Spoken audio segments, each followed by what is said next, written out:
Okay. Ladies and gentlemen, as I always do on all real estates, if I can have your attention now, I record everything. I will tell you this, in 28 years of real estate, I've never had to go to a recording, but I do record if something comes up and somebody says, hey, did you announce this or announce that? And when I tell you that we've never went to a video, so from this point on, we'll start audioing.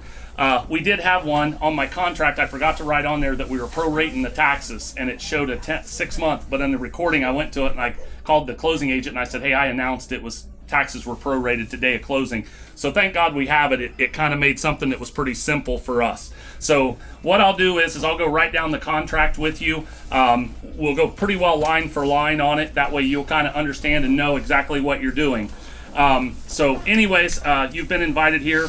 I am Harley Jackson. This is Ohio Real Estate Auctions, LLC. That is my broker. Property description is the property that is we're being sold here today on Phillips Road. I also had a new survey done on it, and I will give you a copy of that survey. It also includes an acre lot that is on that side, and it is filed as 2.6 acres, but it's actually 2.644 calculated acres is what it comes up to. So I just wanted to let you know, I will give you a copy of this when you sign the contract. It was done by Nice Surveying out of Lima.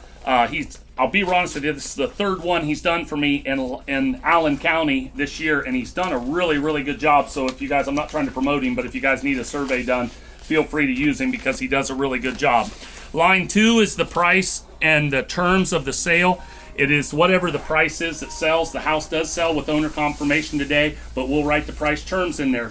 And then it says plus a buyer's premium. There is no buyer's premium. I do not charge a buyer's premium.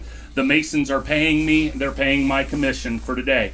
Balance in closing, we would like to close within 45 days. What I have found is that if you are paying cash or approved, we're able to get them done somewhere between the 25 and the 30 day area, but you can stretch out to 45 days. And the reason we do 45 days is because most lending institutes ask me for 45 days. So that's the reason we do 45 days. It's also since 2016, and I ran into this 2 weeks ago when we sold a house. In 2016, they said any money over $10,000 had to be by wire transfer. I cannot take a check from you and show up at the closing and go, hey, he's here with a check. We sold a house to an 80-year-old gentleman 2 weeks ago. He wanted to write a check out for it and did not want to do a wire transfer. As of 2016, anything over $10,000, we have to do wire transfers. So I've just kind of put that into my speech now that you have to do a wire transfer for that. The buyers and the buyers get to choose where they'll close. If you don't have any preference for that, I've used Northwest Title here in Allen County. They've done a real good job up there also.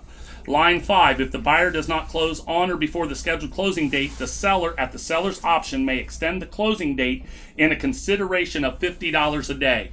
And what that says is if we get to day 45 and I call you on day 43 and I go, hey, we're getting ready to close, closing agents, they're ready, everybody's ready, and you go, oh, I haven't even went to the bank yet. From that point on, we're going to charge you $50 a day. If it is just a matter of, with the holidays right here, of scheduling and getting it scheduled to get it closed, we're not going to charge that if we get a day or two, or if it is supposed to close on a Monday and we got to stretch out to a Friday. It's only if for some reason time is of the essence, you are kind of dragging your feet and not doing what you're supposed to be doing. Obtaining financing, the purchase is not contingent upon the purchaser obtaining financing, and there are no buyer's contingencies. And what that means is you can finance it, but I'm not selling it with approval of you having financing. I'm selling it with no contingencies, but it can be financed. Bidding obligation, the purchaser is buying the property as is, where is, without recourse. If the purchaser fails to close for any reason whatsoever except a non-marketable title, the purchaser voluntarily agrees to forfeit their entire down payment and holds liable the seller for deficiency and Harley Jackson plus court cost if we would go to court. Here's what I'll tell you. In 28 years of selling real estate, we've only had one that ever didn't go, and that happened up in Harrod County. Guy put $18,000, went and bought him a brand new Harley Davidson and was $40,000 short of being able to close on his house and forfeited $18,000. I do not want that to happen to you. Please, if in the back of your mind are not sure you can't get financing, don't bid. I mean, I want you to bid and I want to get as much money for the Masons as I can, but I don't want that to happen to you. Owner certifies you'll buy the house in the condition that you see it. We will leave the, and I had this happen to me yesterday at a closing. We will leave the electric and the heat on because we are in wintertime, but we would always leave the electric on. And the natural gas. The one thing that we do ask is on the day of closing, you transfer both of those to your name, but we will leave those on and then we will get a final electric bill. So anyways, yesterday I showed up to a house that was closing just to do a walkthrough, and the electric company for some reason had shut the electric off on me. So my day yesterday didn't start out very good. So as I told a friend of mine, I said I lost my cool. Indemnity. The sellers and the purchaser recognize that the auctioneers are relying on the information provided by the sellers or the county in connection with this real estate. Conveying and closing. The seller shall convey a good marketable title. On the next page, which is page 2. Conditions and improvements. The way you see the house today is the way you'll buy it. Something that I didn't used to announce that I've started announcing. If you are going to do a VA loan, there are inspections that go with houses on a VA loan. If the VA comes in and does their inspections and says you need a boot over a new boot over top of the septic outlet that comes up, it is your responsibility to put that boot on. The reason I say that is because we've had that before come up before also. Possession will be giving at closing. You'll sign an agency disclosure statement. You will also sign an irrevocable letter of down payment. That irrevocable letter of down payment says what I'm going to do with your down payment if for some reason you forfeit it. Your down payment is non-refundable, but it's only non-refundable if you don't close, if you don't follow through with the transaction. You follow through with the transaction, we're going to wire the money to the closing agency, and everything will just do business as always. The property is being sold subject to owner confirmation. You'll put your 10% down. That is a non-refundable down payment. There is no buyer's premium. The taxes, and my contract says that it's 6 months of taxes. I will cross that out and write on here that is prorated to the day of closing. I do all taxes to the day of the closing. Property is being sold at public auction without recourse. Personal on-site inspections of the property or properties is strongly recommended. 21, the auction firm hereby acknowledges that I work for the sellers. You'll also sign an agency disclosure form that says that I work for the Mason family. Line 22 is a very important and very close line that you need to listen closely to. The buyer shall be responsible for all transfer of taxes, recording fees, title search, and deed preparation. The seller is responsible for the real estate tax proration, mortgage releases, and will convey a good marketable title. The sellers have also paid the survey. I've already paid Mr. Neese for the survey. The survey is paid. Also, the buyer's line, and that's on line 22. Line 23, the buyer agrees to waive the 10-day post-inspection for lead-based paint and also agrees to waive the residential disclosure form. Now, guys, I will tell you this. The Mason kids have not lived here in over 25 years. I didn't even have them fill out one because it's part of an estate. State of Ohio says if it's part of an estate, we don't have to. But like they said, we come in and check periodically on mom and dad, but we didn't live here day to day. So anyways, but you are signing and waiving your right. I will write on the other line that it has a new survey and that you're buying it as is. It'll have an expiration date of today. If you can tell me who you would like the deed out, I will put that on there. You'll print your name, you'll sign your name, and you'll date it. And I will take a personal check on the 10% down, and it will be given to you. I'll give you a receipt, and I'll make you copies of all this contract. You'll do an irrevocable letter of down payment. You'll also do I did fill out a lead-based paint just because it was built before 76, and actually Corey filled it out, that the seller has no knowledge of lead-based paint, but it is a 1976 house. You'll fill out an agency disclosure form, and you will sign a consumer guide to agency form. Does anybody have any questions on the contract about any line whatsoever? Because now's the time to ask if you do. No questions? Everybody good? All right, now, and it does sell with owner confirmation, and something that I should say, it is AEP electric, and the natural gas is Enbridge. That's the natural gas meter, because it is natural gas heat. So those, and I'll write that on the contract for you also.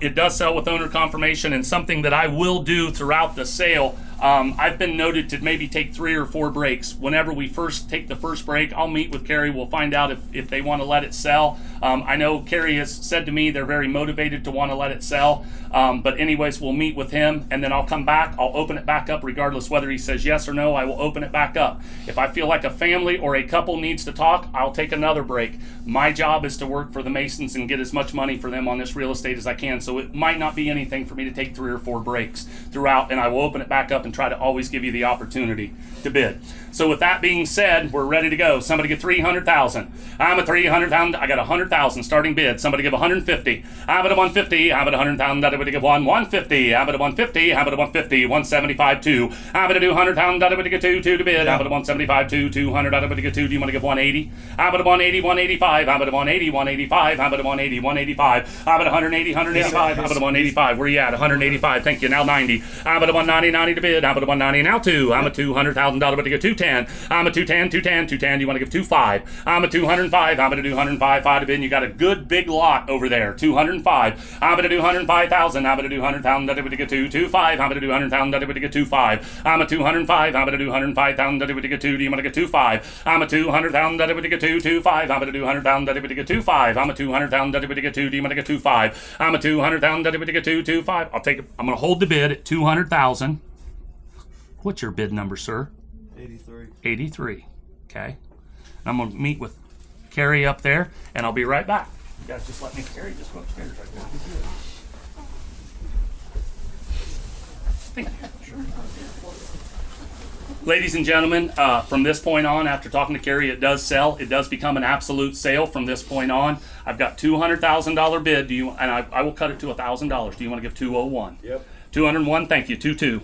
202. How about to do 102? 205. I'm going to do 105. I'm going to do 103. Do you want to do that? I'm going to do 103. I'm a 203. 3,000. Everybody get now 5. I'm a 205,000. Everybody get 210. I'm a 210. I'm a 210,000. I'm a 27. 210. I'm a 210. I'm going to do 10. 10 to bid. I'm going to do 10. 10. 15. I'm going to do 115. I'm a 215. Give 211. I'm going to do 111. 11 now. 15. I'm a 215. 220. I'm going to do 20. 20 to bid. I'm going to do 20. 220. I'm a 217. Now 220. I'm going to do 20. 20 now 30. I'm a 220. 230. I'm going to do 20. 230. I'm going to do 20. 230. 30 get 225. I'm going to do 25. I'm going to do 25. 220 what? 220. 222. 225. 225. 230. I'm a 230. 30 to bid. I'm going to do 226.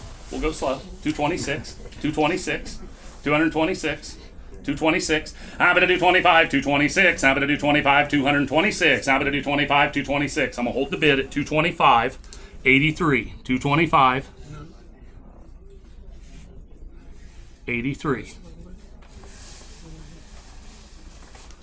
You guys want to talk? I'm just gonna. Yeah, you guys take your time. It's.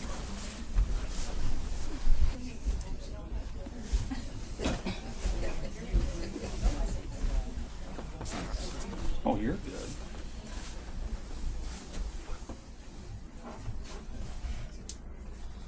We got 225,000 bid, and you know, you think about it. You got 2.64 acres here, and you got a big lot over there. And people talk about real estate and interest rates being up. And here's what I'm going to tell you. I started borrowing money at 18 years old to buy a house and to try to buy some farm ground stuff. And I was paying 12% interest on my first loan. I paid 12%. And I can remember a banker telling me, an old guy, he goes, if you can borrow for 12% or less, always borrow money. If it's over 12%, don't borrow money. And I can remember when interest rates on a farm got to 6%, and I thought I was in high cotton, because I was like, oh my God, look at this, this farm, bought this farm for 6% interest, and I thought I was in high cotton in 1998 or something like that. And then when they got down, think about it and what the investment in the real estate has done. It's been really good. Do you want to give 230? We got 227. 227, 230, 230, 230. You want to give 228? Yes. You want him to have it? Well, I'm much obliged to you for that, but I'm kind of a little disappointed in you. Yeah. 228. I'm going to do 27, 228. I'm going to $8. I'm going to get 228. I'm going to $8 rate. I'm at 227, 228. I'm going to do 27, 228. I'm going to do 27, 228. I'm at $8, 228, 227, 8. I'm going to hold the bid at 227. This real friendly guy over here, I want to give him a minute to think about it. What's your number? 152.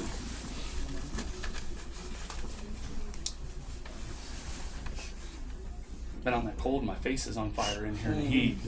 Yeah. Yeah. You're getting the same way too. Yeah. You're getting the same way too.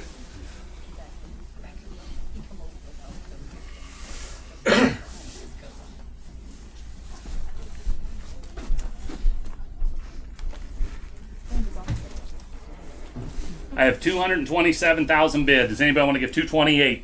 Would you want to give 228? Just thinking about it. 228. I'm much obliged for all you did. Thank you. 228. I'm gonna do 27. 228. I'm gonna $8 to get 228. I'm a $7 to get 228. I'm at $8 228. Does anybody want to give 227? 228. 228,000. I'm a 228. I'm at $8 to give 8 to bid. I'm gonna do 27. 228. Does anybody want to give 228? I'll take one more little break, and then if nobody wants to bid 228, we'll have a new owner. So are you an acre, or do you work for the acres? Because you either have to be relation or you have to work for them to get a code. Or you had to work for them. No? Oh, okay. Okay. We have 227, 228, last call. I'm gonna do 27, 228. I'm at $8, 228. I'm at $8 to get 228. I'm much obliged. Thank you for all your help. 228. Does anybody else? 228,000. I'm at 227, 228. I've sold it for 227,000 to bidder 152. Congratulations, sir. Congratulations. All right. Give them a hand. They bought a house.